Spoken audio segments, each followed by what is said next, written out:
My daughter-in-law handed my wife a list of 38 dishes each with some ridiculous special request, then said, "Mom, it's your granddaughter's 18th birthday. You run a restaurant. This shouldn't be that hard." Because she loved our granddaughter, my wife stayed up for nearly 2 straight days cooking until her hands were burned and shaking. But when the party started, my daughter-in-law took one look at the food and said, "This looks filthy. I'm not serving this to my guests." I didn't argue. I just pulled out my phone and made one call that ruined her entire night. "I don't take it for granted that you're sitting here with me. Before I tell you what happened in that backyard, tell me where you're coming from. City, state, country. Leave it below." Parts of this story have been shaped for clarity and impact. Resemblance to any name or place is coincidental. The message, though, that one I mean. I have driven the streets of Chicago for 20 years, and I know the weight of a bad fare before the door even closes. You feel it in the air, something off, something that costs more than the meter shows. That Friday evening, sitting at my kitchen table with a single sheet of paper in my hands, I felt that same weight. Except this time, I wasn't behind the wheel. I was in my own home. And the paper my daughter-in-law had just handed my wife was the longest list I had ever seen in 67 years of living. Tiffany walked in at 7 o'clock. Sharp smelling, like the kind of perfume that costs more than my weekly Uber earnings, her smile wide and easy, the way smiles are when they belong to people who never have to do the hard part. "Mom," she said, holding out a folded sheet of paper toward Gloria like she was handing over a grocery receipt. "I just need you to handle the food. You're honestly the best cook I know. Nobody does it like you." Gloria took the paper. She unfolded it slowly, the way she opens everything, careful, unhurried, the same hands that have been feeding people since before Kevin was born. I stepped beside her and read over her shoulder. The list was printed in a small, clean font, numbered 1 through 38. Roast chicken, no garlic, no onion, herbs only. Beef stew, heavy caramelized onion. Shrimp, scampi, light garlic butter.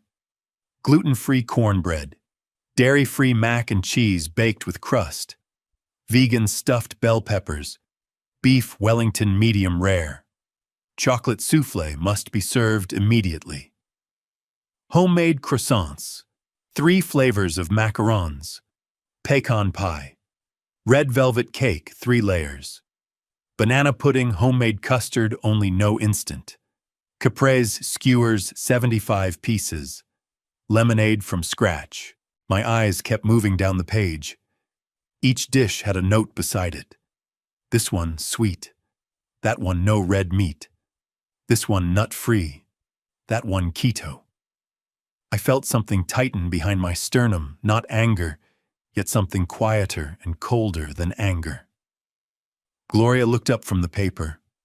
Her voice came out gentle, the way she talks to difficult customers at Gloria's Corner who don't quite know what they want. "Tiffany, honey, this is 38 dishes. For how many people?" Tiffany waved one hand lightly, like the number was a minor detail someone else could worry about. 75. Family, Kayla's friends, people from my side. Nothing too crazy, Mom. You do this every day at the restaurant. This is basically the same thing. I looked at Kevin. My son was standing 2 feet behind his wife. His eyes dropped to the phone in his hand, his thumb moving across the screen like whatever was on that screen was the most important thing in the room. His jaw was set in that particular way it gets when he knows something is wrong and has decided that not seeing it is the same as it not being there. I had seen that jaw before. I knew it well. I had the same jaw at his age, and it took me 15 years and a good woman to unlearn it. Gloria folded the paper once neatly along its original crease. "Okay," she said. Just that, one word. No argument, no hesitation, no sharp breath. Okay, the same word she had used for 40 years, whenever life handed her something heavy and asked her to carry it without complaint. Tiffany's smile widened into something triumphant, dressed up as gratitude. "Oh, you're amazing, Mom. Truly." Kevin didn't. I say she was amazing. Kevin looked up from his phone just long enough to nod. "Yeah, she really is." They left 10 minutes later. The door closed with a soft click that seemed too small for what had just walked out with them. I stood in the kitchen holding the list. I read it again from the top, slower this time. 38 dishes. 75 people. Each item with its own special requirement, its own little instruction designed by someone who had never once stood over a hot stove for 14 hours straight. I counted the dietary restrictions alone: gluten-free, dairy-free, vegan, keto, nut-free, no red meat. 7 separate categories of "can't eat this" scattered across 38 dishes like traps laid in a field. From the kitchen, I heard the refrigerator open. Then the sound of Gloria moving things around on the shelves, checking, counting, calculating in that quiet, internal way of hers that I have never fully understood but have always trusted completely. I walked to the kitchen doorway. She had her back to me, her reading glasses pushed up on her nose, both hands inside the refrigerator, like she was taking inventory of a battlefield. "Glow," I said. My voice came out rougher than I intended. "We don't have to do this." She straightened up and turned around. There was no anger in her face, no self-pity, just that look she gets steady and clear and 40 years deep. "It's Kayla's 18th, Hank." She pulled her coat off the hook by the door and held it out toward me. "Hand me my purse. We need to go to the store before it closes." I took the coat from her hands, helped her into it the way I have done 10,000 times. Then I looked at the clock on the microwave. 7:32. The store closed at 10. I grabbed my keys off the counter and followed my wife out into the Chicago dark. The streetlights on Halsted ran past the windshield in long orange streaks as I pulled out of our driveway and pointed the car north. Gloria sat in the passenger seat with the list on her lap, a pen already in her hand, going through it line by line the way she plans her prep at the restaurant every Sunday morning. Organized, precise. Like the list was a puzzle she was already solving instead of a trap someone had laid for her. I kept my eyes on the road and let her work. After about 4 blocks, I couldn't hold it anymore. "You know she planned this, right?" I said. "The timing. 1 day out. 38 items. All those special instructions. That's not a menu, Glow. That's a test." Gloria didn't look up from the paper. "I know," she said. "Then why are we driving to the store at 7:30 at night?" She circled something on the list with her pen, then looked over at me with those eyes that have seen through every version of me for 4 decades. "Because Kayla didn't plan it, Hank. Kayla is turning 18. That's the only part that matters to me right now." I didn't have an answer for that, so I drove. The first store was a Jewel Osco on North Clark. We got through about 2/3 of the list before the problem started. No puff pastry for the beef Wellington. No pistachio paste for the macarons. The good cream cheese, the kind Gloria uses for the red velvet frosting, completely sold out, just a gap on the shelf where it should have been. Gloria stood in that aisle with her pen hovering over the list, lips pressed thin. "We need to try the one on Ashland," she said. So we drove to Ashland, found the cream cheese, found the puff pastry. Still no pistachio paste. "There's a specialty grocery on Milwaukee," I said. "They carry the imported stuff." It was past 9 by the time we walked into the 3rd store. I watched Gloria move through the aisles with that list, her pen scratching items off one by one, her reading glasses sliding down her nose every few minutes, so she pushed them back up without breaking stride. She has run that restaurant kitchen for 11 years with those same hands, that same focus, that same refusal to let any obstacle be bigger than the dish she's trying to make. I sat down on a bench near the entrance to wait while she finished in the back of the store. And somewhere in that quiet, with the fluorescent lights humming above me and the cold of the store settling into my bad knee, the memories came the way they always do when I'm not moving fast enough to outrun them. Kevin, at 10 years old, standing at our kitchen counter with a piece of lined notebook paper, his tongue tucked in the corner of his mouth, the way it always was when he was concentrating hard on something. He'd been working on that paper for almost an hour. When he finally handed it to me, his face was so serious, it made my chest ache. "It's for school," he said.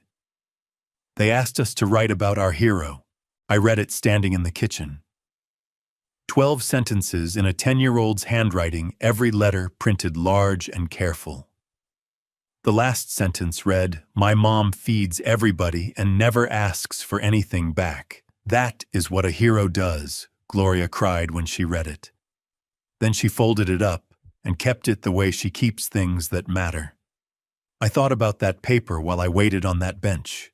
I thought about Kevin at 14, standing at Gloria's elbow in her restaurant kitchen on a Saturday afternoon, trying to make peach cobbler for the first time. He burned the first batch so badly, the smoke alarm went off, and 2 customers got up to leave.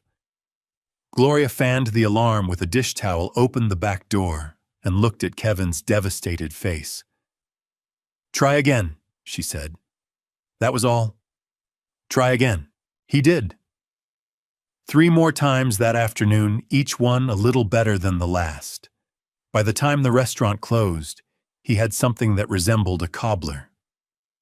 Gloria cut a piece and ate the whole thing without stopping. "That's it," she said. "That's the one." Kevin's face in that moment, I would have given anything to preserve that exact expression. Pure and uncomplicated, the way joy is before life teaches you to hold it at arm's length. And then I thought about a different night. Kevin was 16. I had clipped the rear end of a delivery truck on the Dan Ryan nothing serious, bent bumper bruised ego 3 days in the hospital for observation because I'd hit my head on the steering wheel. Kevin sat in the chair beside my hospital bed, the first night still in his school clothes, refusing to go home. At some point past midnight, when he thought I was asleep, he leaned forward and put his hand over mine on the blanket. His voice was barely above a whisper. "Dad, I'll never let anyone hurt you and Mom. I promise." I kept my eyes closed. I didn't say anything. I just lay there in that hospital bed and felt the weight of my 16-year-old son's hand and thought that right there is everything I ever tried to build. That was 18 years ago. I was still thinking about it when Gloria came around the corner with 2 full bags, her purse sliding off one shoulder, her reading glasses pushed up into her hair. I stood up fast, too fast, my back protesting hard, and crossed the store to take the bags from her hands. "I got it," I said. "Hank, your back?" "I got it, Glo." She let me take them. We walked out to the car together, our breath making small clouds in the October air.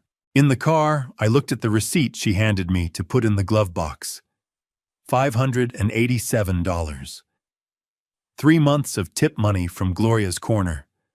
Money she had been setting aside in a coffee can under the register to pay for repairs to the oven that had been running 10 degrees hot for the past 2 months. I folded the receipt and put it in the glove box without a word. We pulled into our driveway at 11:45. The house was dark.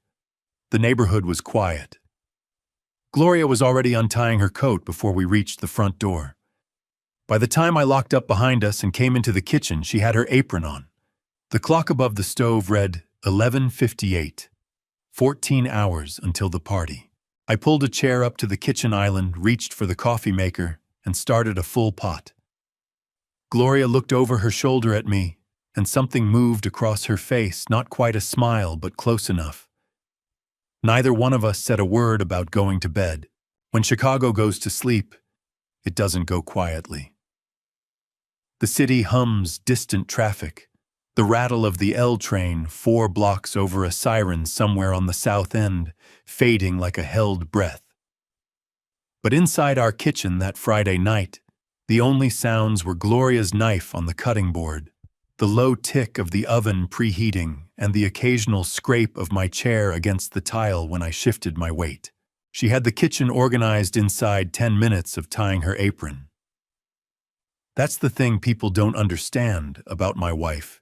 She doesn't stand in front of a problem and feel overwhelmed by it. She walks straight into it and starts dividing it into pieces she can handle.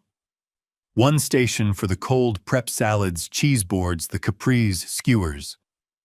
One station for baking the croissants, the macarons, the red velvet cake. One station for the stovetop, the beef stew, the shrimp, scampi, the collard greens that needed 4 hours minimum. She had written it all out on a notepad while I was driving home from the third store, and now she moved between those stations with the same economy of motion she uses on the Saturday morning rush at Gloria's Corner. I sat at the kitchen island, because standing for long stretches tears up my lower back. Something awful 20 years behind the wheel will do that to a man, and I did the work I could do sitting down. Peeled potatoes, hulled strawberries for the shortcake, washed and dried the mixing bowls as fast as Gloria emptied them. Around 12:30, she looked over at me and said, "You know what I keep thinking about? Tell me." The summer Kevin was 11. He came into the restaurant on a Tuesday. School was out, he had nowhere to be, and he just started wiping down tables. Nobody asked him. He had his backpack still on. She smiled at the cutting board, not at me. I didn't say anything for 20 minutes because I didn't want to break the spell. I laughed at that. It came out low and tired, but it was real. He used to race me to the car every morning, I said. Had to be the one to unlock it. Every single day for about 3 years. And then one day he stopped. And then one day he stopped. She slid a tray of croissant dough into the refrigerator to rest and moved to the stovetop without breaking stride. I handed her the cutting board of diced onions, and she tipped them into the pot, and the kitchen filled with the sharp, sweet smell of them hitting the hot oil. That smell took me back the way smells always do, faster than thinking. I remembered the first time Tiffany walked into Gloria's Corner. This was maybe 6 years ago, before she and Kevin were anything before any of this. She used to come in 2 or 3 times a week for lunch, always the same corner table, always ordered without looking at the menu, because she already knew it by heart. Gloria started having her order ready before she even sat down. That's how regular she was. The usual honey Gloria would call from behind the counter. Tiffany would grin and drop into her chair like she was coming home. It was Gloria who first mentioned her to Kevin. Not as a setup, just conversation. "There's a young woman who comes in, reminds me of you a little. Sharp, knows what she wants." Kevin had shrugged the way he did at 28 when he wasn't ready to be interested in something yet. 2 months later, he stopped by the restaurant on a Thursday afternoon, and Tiffany happened to be at her corner table. I don't know exactly what happened after that. I only know that 6 months later, Kevin brought her to Sunday dinner, and Gloria made pot roast, and Tiffany ate 2 plates and said it was the best thing she'd ever tasted. There was also the afternoon Tiffany came in for lunch and left her wallet at home. I know this because Gloria told me that evening, laughing a little as she set the table. She was so embarrassed, Gloria said. Turned her whole bag inside out right there at the counter. "What did you do?" "Told her don't worry about it. Come back when you can." "She pay you back?" Gloria set down the salad bowl. "I'm sure she meant to." That was the end of it.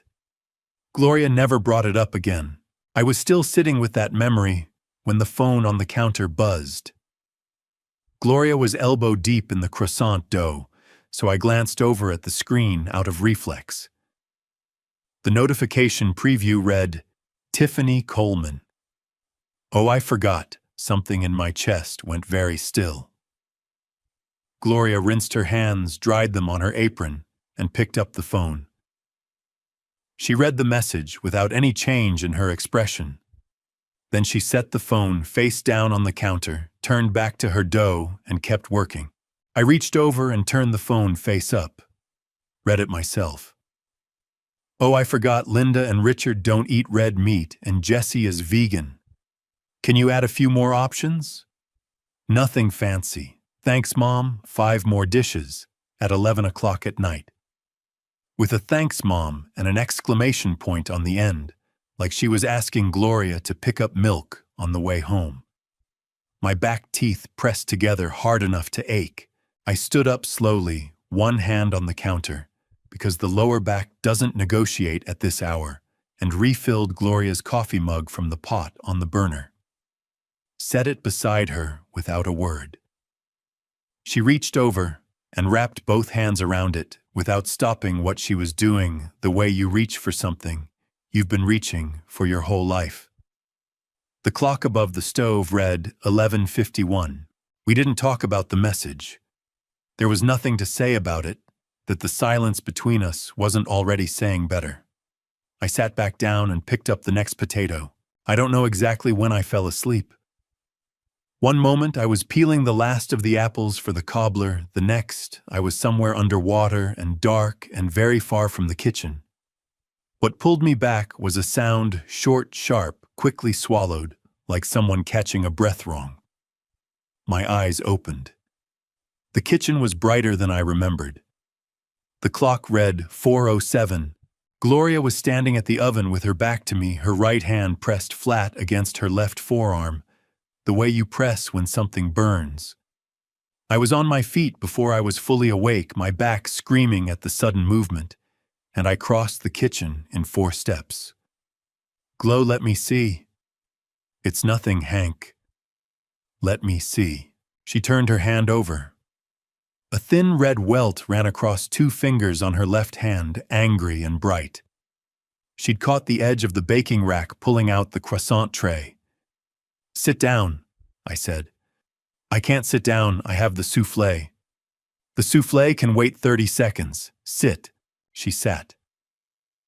I went to the freezer, wrapped a handful of ice in a dish towel, and pressed it against her fingers. She winced, and then went still, letting me hold it there. Her face was exhausted in a way that went beyond tired, the kind of exhaustion that lives in the bones. Why didn't you wake me up? I asked. My voice came out rougher than I meant. She looked at me with those red-rimmed eyes, and the corner of her mouth moved. You looked peaceful, Hank. I held the ice against her hand and felt something crack open quietly in the middle of my chest. She had been up since midnight.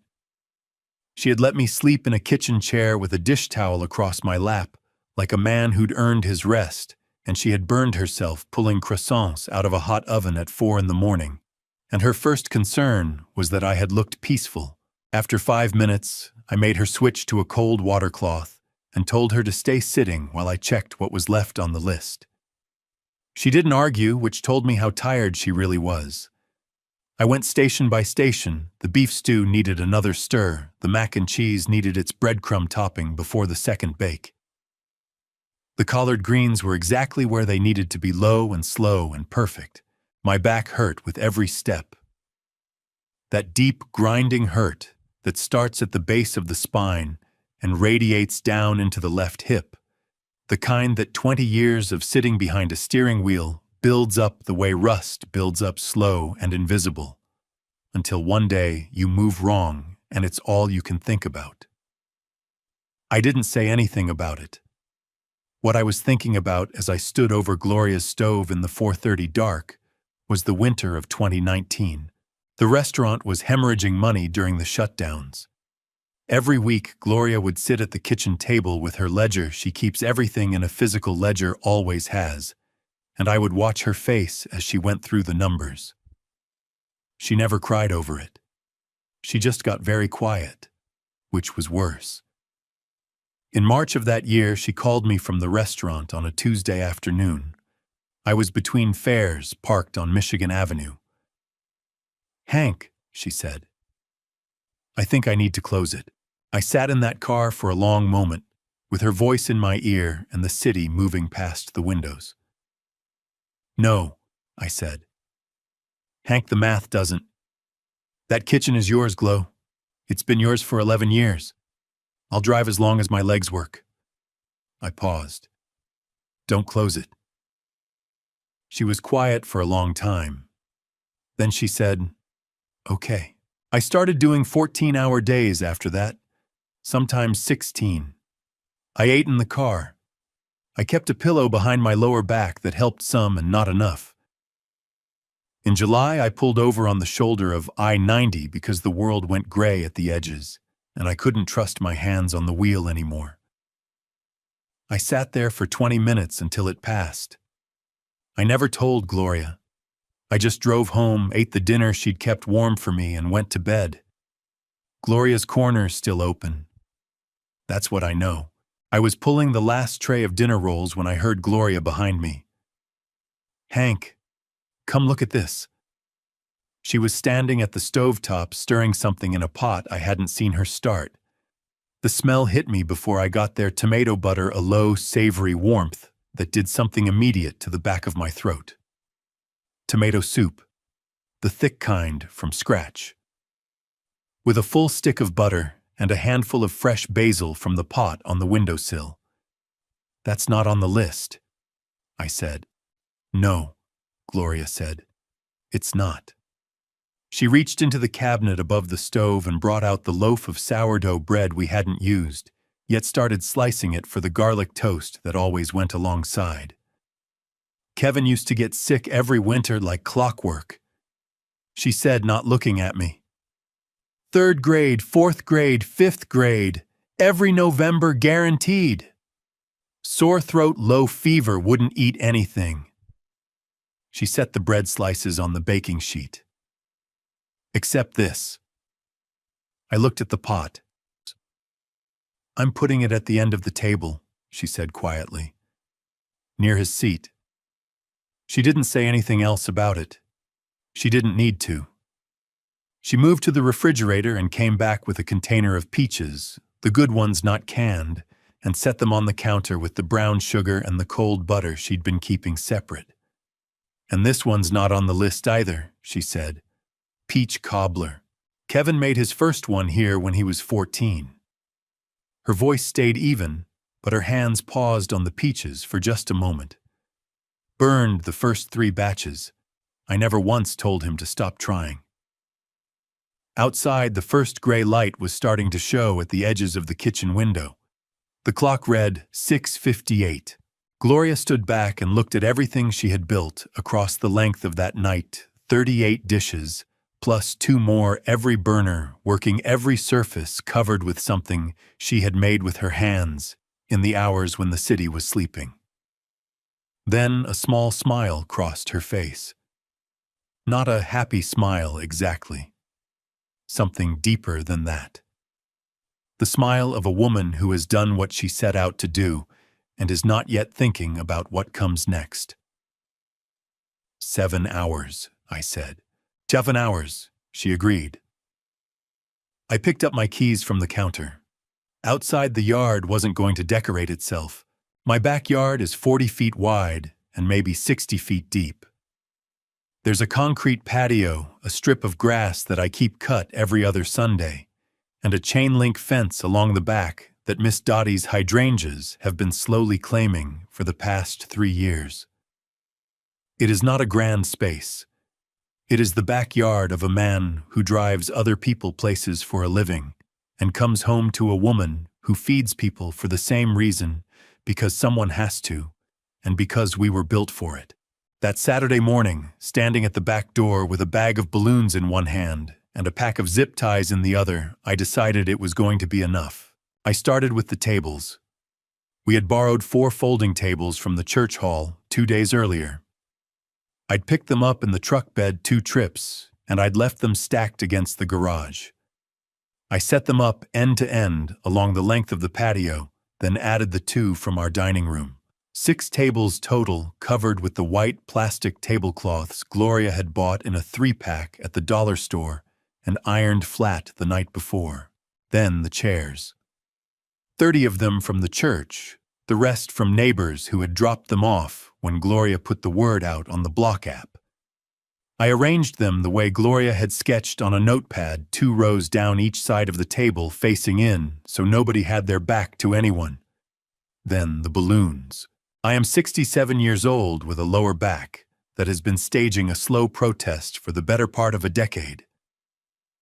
Crouching down to tie balloon strings to the fence posts was not a dignified operation. Every time I got down on one knee to reach the lower rungs, getting back up required one hand on the fence, one hand on my thigh, and a specific kind of patience that you only develop after you've had to use it enough times. I was on my 4th balloon when I heard the familiar screen door creak from next door. Hank Coleman. Miss Dottie's voice came over the fence like a warm hand on the shoulder. "What on earth are you doing out here alone at 7 in the morning?" I looked up. She was standing at her fence in her housecoat and slippers, a mug of coffee in both hands, her silver hair still pressed flat on one side from the pillow. 72 years old, and still the sharpest set of eyes on the block. "Setting up for Kayla's party," I said. "She turns 18 today." "I know when Kayla turns 18. I was at the hospital, Hank." She looked at the half-decorated yard, the crooked balloons, my knee still not fully straightened from the last post. "Get up off that concrete before you do something permanent. I'm coming around." She appeared through the side gate 2 minutes later, coffee still in hand, and sat herself down in one of the folding chairs like she owned it. "Talk," she said. So I told her. Not everything, just enough. The list, the timing, the 75 people, Gloria up since midnight, the burn on her hand. Miss Dottie sat with her mug and listened the way women of her generation listen, which is to say, completely without interrupting, without the particular kind of nodding that means someone is waiting for their turn to speak. When I finished, she was quiet for a moment. Then she said, "That daughter-in-law of yours has some nerve. She's family Dottie." Miss Dottie looked at me over the rim of her mug with an expression that had seen too much of this world to be surprised by any of it. She said. We left it there. She finished her coffee. I kept working. Having her in that chair made the yard feel less like a man talking to himself. By 9:30, I had the balloons up the tables covered, and the centerpieces Gloria had made small mason jars with sprigs of rosemary and dried orange slices spaced down the middle of the tables. I stood back and looked at it. It wasn't rosewood. It wasn't a private dining room with cloth napkins and a sommelier. It was a backyard in the south side of Chicago with borrowed tables and dollar store tablecloths and a chain-link fence wearing Miss Dottie's hydrangeas like a corsage. My phone rang at 10:15, Kevin's name on the screen. I looked through the kitchen window before I answered. Gloria was still moving inside, still in her apron, her hair pulled back her left hand with its small strip of white bandage reaching up to adjust something on the upper shelf. I picked up. "Hey, Dad." Kevin's voice was easy, unbothered, the voice of a man who had slept well and eaten breakfast. "Everything on track over there?" The question landed the way a pebble lands in still water, small, but the rings go out a long way. I kept my eyes on my wife through the window, her bandaged hand, her back that had been bent over a stove since before midnight. "Yeah, son," I said. "Everything's on track." "Great. We'll see you at 3. He hung up before I could say anything else. Which was fine. I didn't have anything else to say to him right then that would have done either of us any good. At 1 o'clock, Gloria called me in from the yard. The last dish was done. We stood together at the back door, looking out at everything she had built, 38 dishes arranged down the length of 6 tables. Steam still rising gently from the covered pots, the smell of butter and roasted garlic and peach cobbler drifting out into the October air. I reached over and took her left hand carefully, 2 fingers wrapped around the unbandaged part of her wrist. "Glow," I said. "It's beautiful." She looked at it for a long moment. Then she leaned her head against my shoulder, just briefly, the way she does when she's too tired for words. I thought about Kayla at 4 years old climbing into my lap every evening after dinner, like it was a mountain she needed to summit. Her small hands on my face, the way she'd press her forehead against mine and say, "Grandpa Hank," and like it was the whole sentence. I thought about the night she was maybe 7, curled up sick on the couch, and Gloria sat beside her for 4 hours with a cool cloth and that soft voice she saves for the people she loves most. Kayla had looked up at her at some point and said in that completely serious way, "Children say serious things. Grandma G, you're the only lady I trust." At 2 o'clock, I heard a car engine slow on the street out front. I knew that engine. I had listened to it pull in and out of my driveway for 3 years. Kevin and Tiffany were 15 minutes early. Comment Gloria. If you're still here because in about 60 seconds, everything Gloria cooked through the night is about to mean nothing to the people it was made for. Some elements of this story have been shaped for clarity. What happened in that yard may not be word for word, but the hurt behind it is real enough. In 67 years of driving and living, I have learned that people show you who they are in the first few seconds. Not who they want you to think they are, who they actually are. You see it in the way they get into a car. The ones who thank you when they sit down, and the ones who don't. The ones who close the door like they know someone built it, and the ones who close it like it owes them something. You learn to read those first few seconds and trust what you see, because the next 30 minutes almost never contradict them. Kevin and Tiffany came through the side gate at 2:45. Kevin had his phone out before the latch clicked behind him.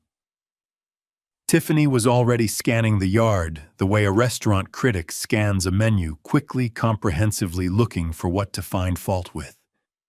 She didn't go to the kitchen. She didn't call out for Gloria. She walked straight to the nearest table, set her purse on a chair, and pulled out her phone. She took 4 photographs in under a minute. Different angles. The tables, the balloons, the dishes still covered under foil. Her face while she took them was careful and neutral, in the way faces are when they're being careful and neutral on purpose. I watched from the doorway and felt the back of my neck go tight. Richard and Linda Dawson arrived at 2:50. Linda came through the gate first, her sunglasses pushed up into her highlighted hair, wearing the kind of casual outfit that takes considerable effort to look casual. She stopped just inside the gate and looked at the yard with her head tilted at a precise angle. "Oh," she said. "How homey." She said it to Tiffany. She smiled when she said it, but the smile stopped exactly at her cheekbones, like a door that opens only far enough to show you it's locked. Richard came up beside me and extended his hand. His grip was firm and dry, the grip of a man who has shaken a lot of hands in a lot of rooms. "Impressive spread, Hank," he said, nodding at the tables. "Really, Gloria outdid herself." "She did," I said. He patted my shoulder once and moved toward his wife. Kayla arrived at 3 with Jesse and Mara. Jessie had her phone out before she was fully through the gate, arm extended, already filming. I saw her pan across the tables, the balloons, the covered dishes, and I saw the particular expression on her face that young people get when they find something they consider material. My own phone buzzed in my pocket. A notification from an app Kevin had installed for me 2 Christmases ago. I looked at the screen. Jessie had posted to her Instagram story. The image was my backyard, my tables, my balloons, Gloria's 38 dishes, The caption read, "LOL Grandma Vibes" with a skull emoji. I looked at it for 3 seconds. Then I put the phone back in my pocket and went to straighten the last balloon on the far fence post, because that balloon had been listing to the left since 9 that morning, and it had been bothering me. By 3:15, the yard was full. 75 people is a number that sounds abstract until it's standing in your backyard all at once. The noise level rose to something solid and continuous. Children chased each other between the chair legs. Someone's uncle started telling a story near the garage that kept making the people around him laugh. The smell of Gloria's cooking was everywhere. For about 8 minutes, standing near the back door watching all of it, I let myself believe this was going to be all right. Then Tiffany picked up an empty wine glass from the end of the table and tapped it twice with a spoon. The yard went quiet faster than yards usually do. People felt the shift before they understood it. Tiffany stood in the center of the patio with her shoulders back and her chin level and a smile so wide and so practiced, it could have been framed and hung in a lobby. "Everyone," she said, her voice carrying easily across the whole yard. "I have a little announcement." She paused, a performer's pause timed perfectly. "We're actually going to be celebrating at Rosewood tonight. I reserved their private dining room. It's absolutely beautiful, and it's Kayla's 18th, so she deserves the absolute best." She spread her hands in a gesture of generous presentation. "It starts at 4:30, so we should probably get moving." She turned to Gloria, who was standing at the kitchen door with a serving spoon in her bandaged hand. "You can keep the food, of course." Her smile didn't waver by a single degree. "Don't let it go to waste." 3 seconds of absolute stillness. Then a chair scraped concrete. Then another. Then the sound of 75 people remembering they had somewhere else to be, the low rumble of group movement, purses picked up, children collected, goodbyes, half finished, and dropped. Richard Dawson shook my hand again on his way out, and I will tell you that was the handshake of a man who knows exactly what just happened and has decided it is not his problem. Linda said, "Lovely setup, Hank," without looking at me. Kevin walked past me close enough that I could have grabbed his arm. He didn't look at my face. He looked at the ground the same way he'd looked at his phone the night before, like the ground was the safest thing in the room. I did not grab his arm. The gate kept opening and closing. Opening and closing. Kayla went through it without looking back. She was talking to Jessie about something, her head turned away, and then she was gone. Mara was last. She stopped at the gate with her hand on the latch and turned around. Her eyes went to Gloria, still standing at the kitchen door, serving spoon still in her bandaged hand, perfectly still, now watching her yard empty out, with an expression I had never seen on my wife's face in 40 years of marriage. Mara's mouth opened slightly like she was about to say something. Then she pressed it closed, turned, and walked out. The gate latch clicked. My backyard was silent. 75 chairs, 6 tables, 38 dishes. The balloons moved slightly in the October breeze. Everything Gloria had made with her burned hand and her 14 hours and her $587 was exactly where she had put it. Not one plate had been touched. There are sounds you don't forget. The click of a gate latch. The scrape of chairs on concrete. The particular rhythm of 75 pairs of shoes walking away from something a woman spent 14 hours building with a burned hand. I stood in my backyard alone and listened to all of it until the street went quiet. The tables were still set. All 6 of them end-to-end white cloths, still pressed flat. The centerpieces Gloria had made, the mason jars with rosemary and dried orange, still spaced down the middle like she'd measured them. 38 dishes covered in foil, some still putting up thin threads of steam into the October air. The balloons I'd spent the morning wrestling into place moved gently against the fence, completely unbothered, cheerful in the way that only inanimate objects can be cheerful when everything around them has gone wrong. Not one plate had been moved. Not one piece of foil had been lifted. I stood there for 5 full minutes, and I want to be honest about why I didn't go inside right away. It wasn't that I didn't want to be with Gloria. It was that I needed to decide, standing out there in my empty yard, what kind of man was going to walk through that kitchen door. The one who would put his arms around his wife and say it'll be okay, and mean it as a comfort rather than a fact or something else. Something I hadn't quite named yet. When I finally came inside, the kitchen was very still. Gloria's apron was folded on the counter. Not thrown down, not dropped, folded. Neat and precise, the ties tucked under exactly the way she folds it at the end of every shift at Gloria's corner before she locks up and comes home. 40 years of habit. Even now. Even after this. She was sitting at the kitchen table with her face in both hands. Her shoulders were moving. The sound she was making was barely a sound at all, small, compressed, the kind of crying that a person does when they have spent a lifetime not wanting to be heard doing it.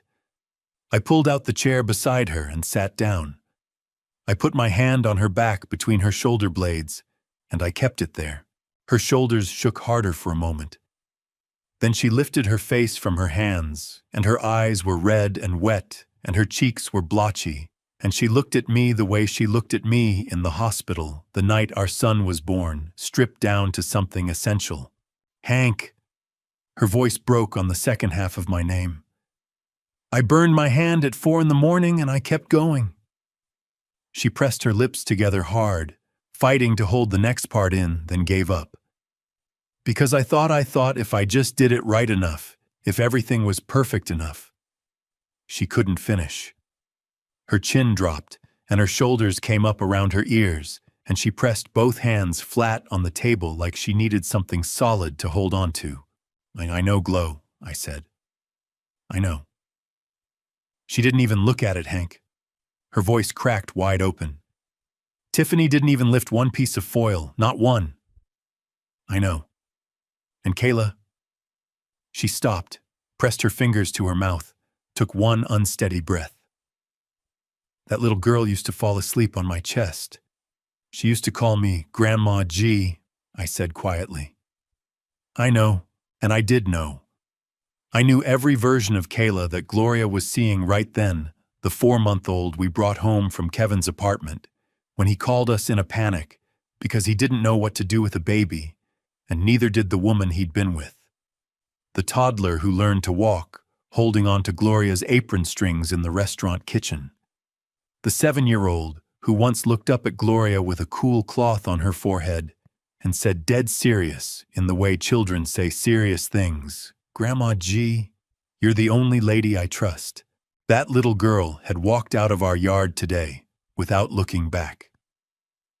Gloria made a sound that wasn't quite a word and pressed both hands over her eyes. Her whole body trembled with it, the kind of crying that has been held in all day and finally runs out of room. I rubbed her back in slow circles and let her cry.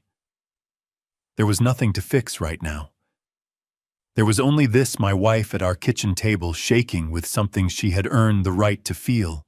After a while, she straightened up, wiped her face with the back of her wrist, took a breath that was still uneven but held. I keep thinking about that soup, she said. What soup? The tomato soup I put at Kevin's end of the table. Her voice went flat and careful in the way it gets when she's holding something fragile. He hasn't had a fever in 20 years. I don't know why I made it. I got up, went to the counter to pull out the box of tissues we keep it in the second drawer have for 30 years, and opened the drawer to reach past it.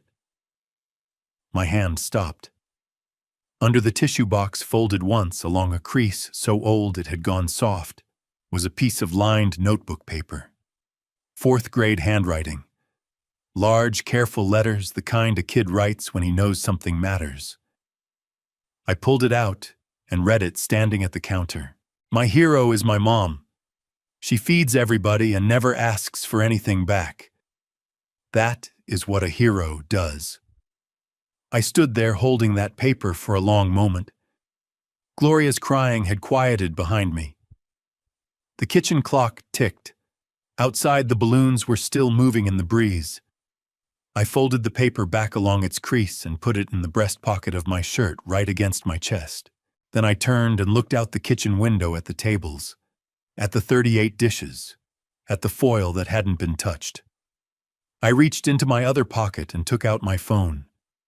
Something had been forming in my mind since I walked back inside, something that wasn't grief and wasn't anger, but was made of both of them and something harder underneath.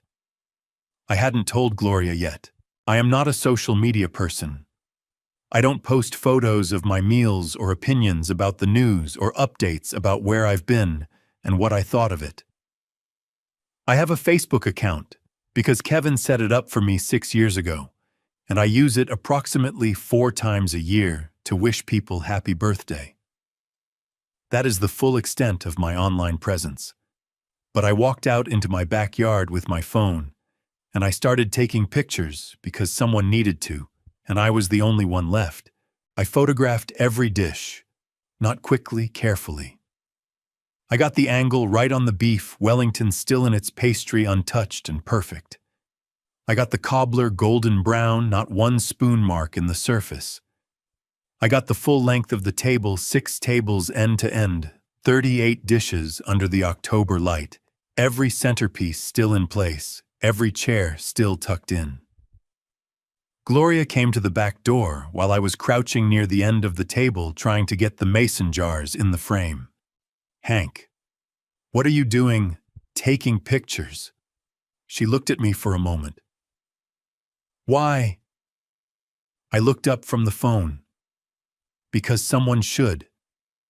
She studied my face. Then she went back inside without another word, which meant she understood something, even if she didn't know yet what it was. I sat down on the back step with the phone and started to type. The first version was too long. The second version was too careful, too smoothed out the words of a man trying not to make anyone uncomfortable. I deleted it and started again. My phone rang. Big Earl's name on the screen he calls every Saturday around this time has for 15 years, a habit left over from when we used to carpool to the depot together. I picked up. "Earl." "Oh, Hank." His voice was its usual low rumble. "How's the party?" I told him. All of it. The list. The all-night cooking. Gloria's hand. Tiffany at the microphone. The sound of 75 chairs. The foil that nobody lifted.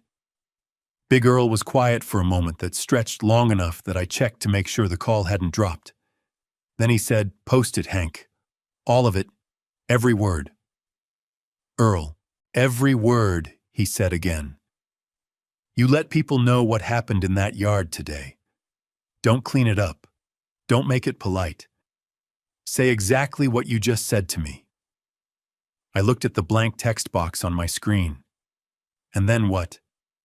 "And then invite people to come eat. Because that food deserves better than foil." A pause. "So does Gloria." He hung up. That's how Earl operates. He says the thing, and then he's done.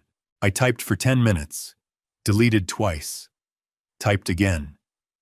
And then I stopped editing and read it straight through one time, and hit post before the part of me that softens things could catch up. My wife Gloria is 63 years old. She runs a small restaurant on the corner of Halsted and 43rd. Last night she spent $587 of her own savings and stayed on her feet for 14 hours straight to cook 38 dishes for 75 people for our granddaughter's 18th birthday. She burned her hand at 4 in the morning and kept going. This afternoon, everyone left to go to a restaurant instead. They did not touch a single dish. Not one piece of foil was lifted. Gloria worked through the night. She's 63 years old, and she did this because she loves her family and she wanted the evening to be something worth remembering. If you are in the neighborhood and you are hungry, come to 1847 South Carpenter Street. Everything is still warm. Kids eat free. Bring whoever you want. Nobody should cook like this and eat alone. 5 photographs attached. The full table, the cobbler, the beef Wellington, the mason jar centerpieces, the balloons against the fence. Posted at 5:07 in the afternoon. I went back inside.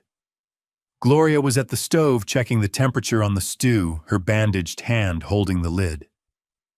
"Glow," I said. She looked over her shoulder. "I invited the neighborhood for dinner." She set the lid down slowly. "How many people, Hank?" I put my phone in my pocket. "Everybody," I said. She looked at me for a long moment. Something moved through her face. Not quite a smile yet, but the place just before a smile, the place where something decides to come back to life. "Then I better check the rolls," she said, and turned back to the stove. My phone buzzed on the counter. I looked at the screen. 1 notification, then 2, then 5 at once. Then the screen stopped showing me individual numbers and just said 99 plus. I turned the phone face down on the counter and looked at my wife standing at the stove in her folded apron, checking her rolls like it was any other Saturday. "We better keep everything warm," I said. "Already on it," she said, and she was. The first knock came at 5:58. I know the exact time because I was standing at the kitchen window watching the clock, half convinced nobody would show, half convinced I had done something irreversible. 20 years of driving strangers around this city had taught me one thing above all others. You never really know what people will do until they do it. I went to the front gate. A man stood on the sidewalk. Maybe 40, wearing a bear's jacket, one hand in his pocket, and the other holding the hand of a little girl who couldn't have been more than 5. She had pigtails and a juice stain on her shirt, and she was looking at my yard with the open, uncomplicated curiosity that only small children bring to unfamiliar places. The man looked at me and said, "Is this the Coleman place we saw the post?" My throat did something unexpected. I had to clear it before I could speak. "It is," I said. "Come on in."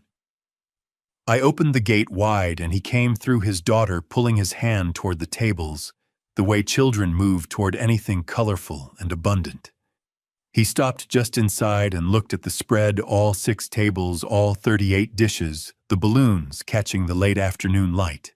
"Sir," he said, and his voice dropped in a way that told me he understood exactly what he was looking at. "This is your wife did all this." "She did," I said. He shook his head slowly. "Then we're honored to be here." I didn't trust my voice right then, so I just pointed him toward the tables, and he went, his daughter already pulling ahead of him toward the cobbler. Big Earl arrived 7 minutes later in his old Silverado, parking halfway up the curb, the way he always does, because he's been doing it for 30 years, and nobody's stopped him yet. He came through the gate, looked at me, and opened both arms. Earl is 6'2", and built like a man who spent his 20s moving freight. And when he hugged me, I felt something in my chest that had been locked up since 3:30 that afternoon come loose a little. "You did right," he said into my shoulder. Then he let go, looked at the tables, and said, "Now where do you need me?" "Get the heavy pots out back," I said, and he grinned. "On it." Miss Dottie came through the side gate 10 minutes after that, carrying a covered dish. "Cornbread," she announced, setting it on the nearest table without ceremony. "Mine, because Gloria's done enough."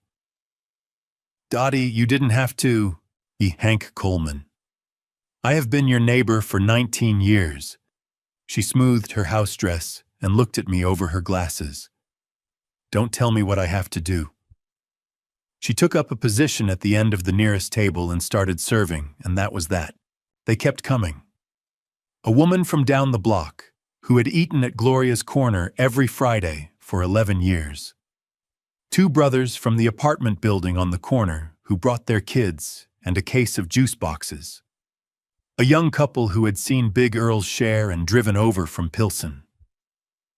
Three men from the neighborhood, who I knew by face but not by name, who came in together and ate together and thanked Gloria individually before they left.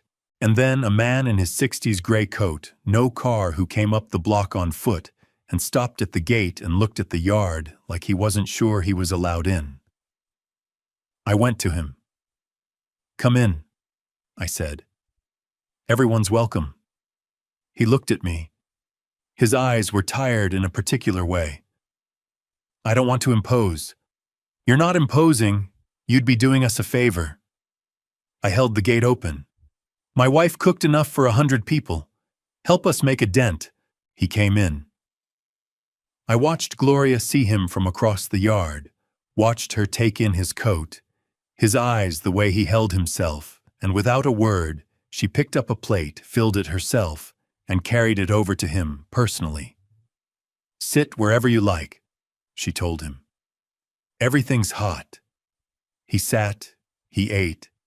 He didn't say much, but when he left, he stopped at the gate and said to me, "Tell your wife thank you.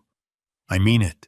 I watched him walk back up the block and felt something settle in my chest. Not triumph, not satisfaction exactly. Something quieter. The feeling of a thing being used for the right purpose after almost being wasted entirely. By 6:30, the yard was full again. Different people, different noise, kids running between the chairs, somebody's teenager helping Earl carry dishes without being asked. Miss Dottie holding court at her end of the table like she'd planned the whole thing herself. I found a spot near the back door and just watched Gloria work. She was behind the serving table, ladling, stew-cutting cobbler, answering questions about recipes with that particular warmth she saves for people she's feeding for the first time. Her bandaged hand moved with the same ease as the other one. Her face was something I hadn't seen on her all day, open, present, lit up from somewhere underneath the exhaustion. 20 years behind the wheel of a car. Hundreds of thousands of people in my back seat, picking them up and dropping them off, most of them never knowing my name. People get in, people get out. That's the job. But tonight people had come looking for us. They had read 4 paragraphs on a phone screen and driven across the city to sit in my backyard and eat my wife's food. I thought about that for a long time, standing at my back door. Then my phone rang. Tiffany's name on the screen, glowing in the early dark. I already knew what she was going to say. I let it ring twice anyway, not to make her wait, but because I needed 2 seconds to decide how I was going to answer. I stepped around the side of the house where it was quieter and picked up. "Harold?" Her voice was the temperature of a freezer left open. She never called me Harold.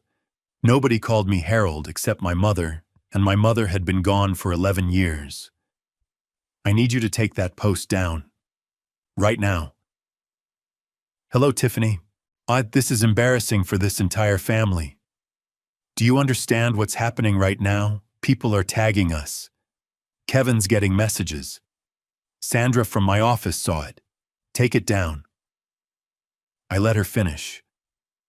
I have driven enough people to know that the ones who come in hot need to run out of speed before you can have a real conversation. When she stopped, I said, "Gloria's still serving. The food's hot. Come eat if you want." A pause. Then, "Are you serious right now?" "Shayawam, I'm always serious about food, Tiffany. You know that." "Hank." Her voice cracked at the edges, anger pushing through the controlled surface. "Kevin is getting messages from people he doesn't even know. Someone left a review on Rosewood's Google page.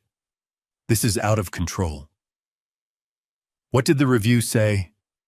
"That's not the point." "What did it say, Tiffany?"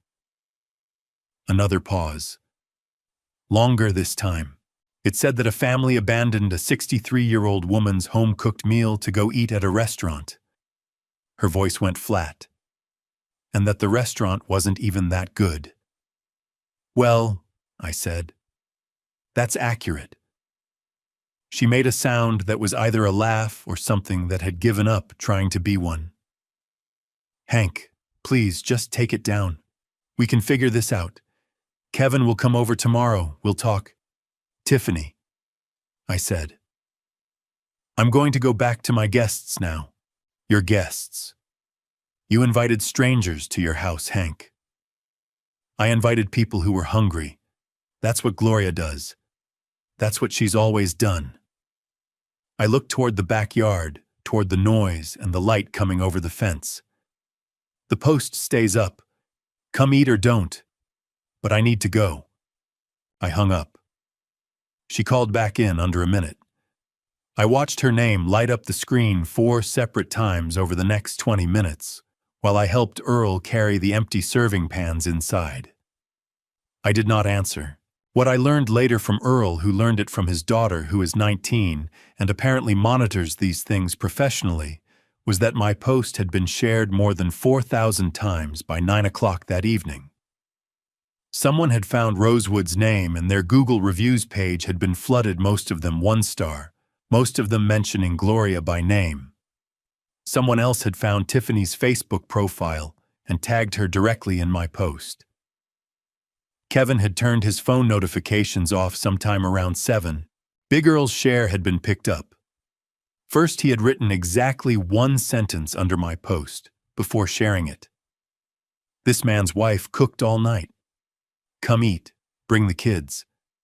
I'm already on my way. That single sentence had been shared more than my original caption.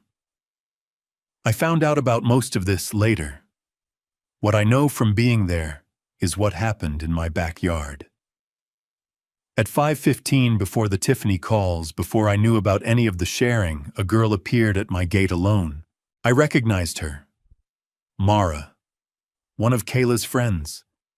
The one who had stopped at the gate that afternoon with her hand on the latch, opened her mouth, then closed it, and walked away. She came back. She stood at the gate with her hands in her jacket pockets and said, "Is it okay if I come in? I don't need much. She stopped, started again. I should have stayed earlier. I didn't, and I've been sitting in my car for an hour thinking about it." I opened the gate. "You're here now." She came in quietly and took a plate and sat at the far end of the table next to Miss Dottie, who immediately started talking to her about something, because Miss Dottie does not permit anyone within arm's reach to sit alone with their thoughts if she can help it. Before she left, Mara came to find Gloria in the kitchen. "Mrs. Coleman," she said. Her voice was careful, the way young people's voices get when they're trying to say something adult-sized. Everything was perfect. I mean that. Every single dish. Gloria looked at her for a moment. Then she reached into the refrigerator, took out a container she had already packed, and handed it across the counter. "Cobbler," Gloria said. "Take it home." Mara took it with both hands. "Thank you, Mrs. Coleman." "Thank you for coming back," Gloria said. And she meant it the way she means everything, completely, without qualification. The last guests left at 10. Earl stayed to help stack chairs. Miss Dottie stayed because Miss Dottie always stays. At 10:20, it was just the 4 of us moving around the quiet yard, and by 10:40, it was just me and Gloria on the back step. The dirty dishes stacked inside the tables, folded back against the garage. "How many people came?" Gloria asked. "I stopped counting at 40, I said. "Earl thinks maybe 60. She nodded slowly, looking out at the dark yard. "The cobbler's gone," she said. "Every bit." She was quiet for a moment. Then, "Good." I sat next to her on that step until she got cold enough to go inside. Then I helped her up, careful of her hand, and we went in together. Gloria was asleep by 11:15. I could hear her breathing from the kitchen, slow and deep, the breathing of someone who had earned it completely. I sat at the kitchen table alone in the quiet. The pill bottle was on the counter where it always was, the prescription-strength ibuprofen for my lower back, the kind the doctor had given me 8 months ago and told me to take with food. I'd been refilling it every month. I had never mentioned it to Kevin. It had never come up. I looked at that bottle for a long time. Then I looked at my phone. At the banking app icon in the second row, $800. Every month, automatic transfer Kevin's account. Had been for 3 years. I sat with my hands flat on the table and thought about a woman with a burned hand who had cooked for 14 hours for people who had walked away without lifting a piece of foil. I picked up the phone. I have never been a man who acts out of anger. Anger is a bad passenger. It sits in the back seat and gives wrong directions and gets you somewhere you didn't mean to go. 20 years behind the wheel taught me that the decisions that actually stick, the ones that mean something the morning after you make them, come out of a quieter place than anger. I made the call at 8:47 Sunday morning, parked in the Chase Bank lot on West 63rd, engine still running. The automated menu took 40 seconds. Then a real person picked up, a woman, professional, pleasant. "Good morning, this is Chase Bank. How can I help you today?" "I need to cancel a recurring transfer," I said. $800 a month, goes out on the 15th. Account ending in 4412. Keys clicking. "Can I ask the reason for the cancellation, Mr. Coleman?" I looked out the windshield at the parking lot. A woman was loading groceries into a minivan 2 spots over. A kid in a cart was reaching for something he couldn't have. "No reason," I said. "Just stop it." More keys. "Understood. I've canceled the recurring transfer effective immediately. Is there anything else I can help you with today?" "No," I said. "That's everything. Thank you." I hung up. Sat in the parking lot for another minute. Then I pulled out and headed north toward my first pickup of the day. By 10 o'clock, I had done 4 rides. A woman going to her mother's house in Beverly. 2 college kids going to the airport with bags too big for the trunk. A man in a suit who typed on his laptop the whole way and said thank you when he got out, which I appreciated more than he knew. Nobody in that car knew what I had done 40 minutes earlier. Nobody knew my name except what the app told them. I was just a 67-year-old man in a clean car who knew the streets and got them where they were going. I thought about the $800 while I drove. It had started 3 years ago after Kevin lost his position at the logistics company he'd been with for 6 years. The economy was doing what it does, companies were restructuring, and Kevin found himself at 31 with a gap in income and a lease payment and a phone bill and a car note that didn't pause for restructuring. Gloria and I talked about it one night at the kitchen table. "He needs time to land on his feet," she said. "How much time?" I asked. "Hank, I'm not saying no. I'm asking how much time." We settled on $800 a month. Temporary, just until he got back on his feet. That was 3 years ago. Kevin had a new job now, had for 2 years. The $800 had kept going because nobody brought it up. It just transferred on the 15th every month, quiet as breathing, and Kevin and Tiffany built their life around it, the way you build around something you've decided is structural. What that $800 had been paying for, I learned later from looking at what stopped Kevin's car insurance premium. Half of their electric bill. Their streaming subscriptions, which I hadn't known about, but apparently totaled $64 a month across 4 different services. Things you don't notice until they stop.